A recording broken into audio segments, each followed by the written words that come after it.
Okay, say you've just returned from the farmer's market or the smokehouse with that big smoked savory ham. What's next? Well, country giant morning DJ Gator Harrison asked Chef Andy Hunter from Nashville's Acorn restaurant to share one recipe with a lot of great Tennessee flavors. Hey again, welcome into the Green Galley here with Gator. This is my buddy Andy from the Acorn restaurant in Nashville. Thanks for being with us. It's my pleasure. Should we be shaking hands before we cook? We have washed, we're clean, we're ready to go. What are we going to be making, Andy? We're going to make a country ham risotto. We're going to use some Tennessee country ham, and then we're going to garnish it with a little bit of Tennessee freshwater prawns. Did you hear all the Tennessee words? See, it's all about live green Tennessee. Right. We're going to eat healthy, we're going to eat good, and it's all homegrown stuff here. So how do we get started, Andy? Well, the first thing we're going to do is dice an onion. All right. I figured I'd show you the right way to do it. Andy has seen the Green Galley here at Live Green, Tennessee before, don't you think? Okay, what do we do? So the first thing we're going to do is we split it in half. Okay. And then cut into the onion about 3/4. Yeah. Just the size. Okay. The size of the pieces that you're looking for. So we cut there. You're going to be crying cutting the onions. Okay. And then we're going to go back the other way. We'll cut like this. And you're not going all the way to the end. You're almost about 3/4 to the back. Yeah. Okay. Very good. All right, so. And then you just come back through here like this. Now, why would you need diced onions versus another onion you just throw in the pot or whatever? Uniformity in size helps cooking time. Okay. And then also, I think it's probably one of the best ways to show skill as a cook. You just wanted to see me cry on television, That's right. Andy, is what it is. So we're going to go over here to our big pot. Okay, what do we need to set the temperature to? We'll call it medium-low. Medium-low is what we're shooting for again. Okay, we're just going to put a little butter in there. All right. And then we're also going to put just a little bit of oil in. What the oil does is it'll raise the smoke point of the butter so that we can cook this butter a little longer without it burning. That makes sense to me. Now, you mentioned ham. I'm a ham boy. Risotto. Risotto, it's a method of preparing rice. Really? So we're basically what we're going to make here is kind of a fancy ham and rice casserole. Okay, good. Ham and rice casserole. Now you're talking my language. Yeah. All right, very good. So we've got our butter and our oil melting a little bit here. Okay. We're just going to put the onions in. And while those are cooking, we're going to cut a little bit of our country ham over there. Okay, and this is not just any country ham. This is Tennessee. That is Tennessee country ham. Smoked. Yep. Made by Alan Benton in Madisonville, Tennessee. Really? Yeah, you can use as little or as much ham as you want to. All right. The ham it depends on if you want this to be an entree or if you want this to be kind of an appetizer, but we'll get you to do that. There you go.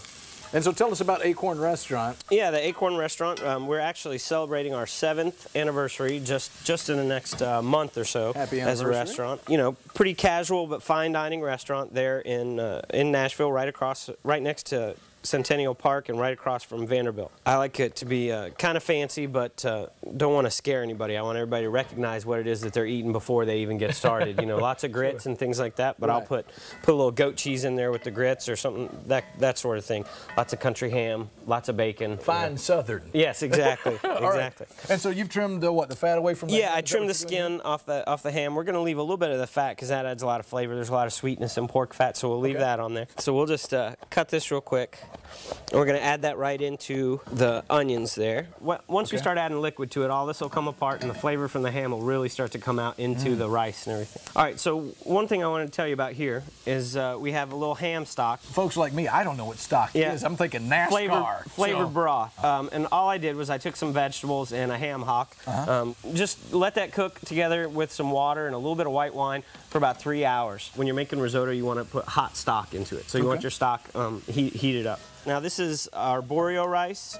The grains of the rice, they're not very long. They're kind of short and fat. Where you find your jasmine rice, your basmati rice, there's usually going to be our borio rice next to it now. All right, so we're just going to add that in there. And it's going to release its starch into the liquid as we're cooking it, and then that's going to kind of make its own sauce while we're doing it. All right. Boy, it looks good. It smells wonderful.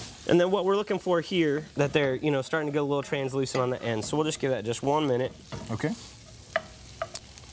And so tell me about your family. You have a wife? Yeah, I sure do.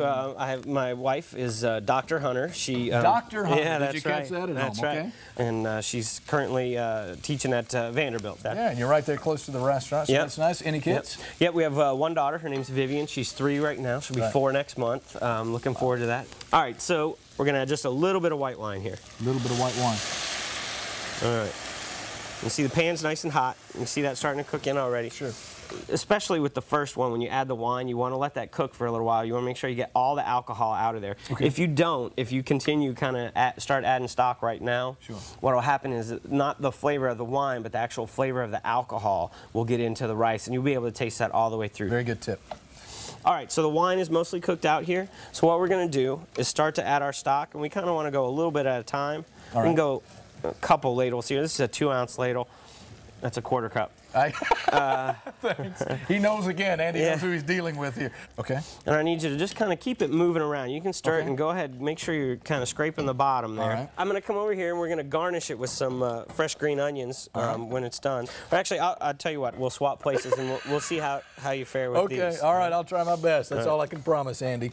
Okay, but if I do this, you got to keep this going. Yes, exactly. Exactly. All right, so we're going to pass. See, this is a great thing about cooking at home. You can each have, you can do this with a spouse, you can do this with your kids. I've got a question for you about this because I've got a 3-year-old at home and I can't get her to try new food. Right. You guys ever have that problem? What do you do? We never really gave her any options. That's my problem. I'm giving my kid too many choices. We also did take a lot of time between my wife's sensibilities and my abilities as a chef. We made her own baby food, you know, for the first 2 years of her life and that kind of thing, you know, just real simple purees and things. But I think we really, in doing that, expanded her taste buds, you know, even from the start. Absolutely. So. And, you know, eating healthier so you feel better about what you're feeding your kid. And a lot of times it can be cost effective as well. Yeah, I mean, just go to the farmer's market, buy a bunch of carrots and that kind of thing. We just take them home, boil them, puree them, and she was happy as a clam. All right.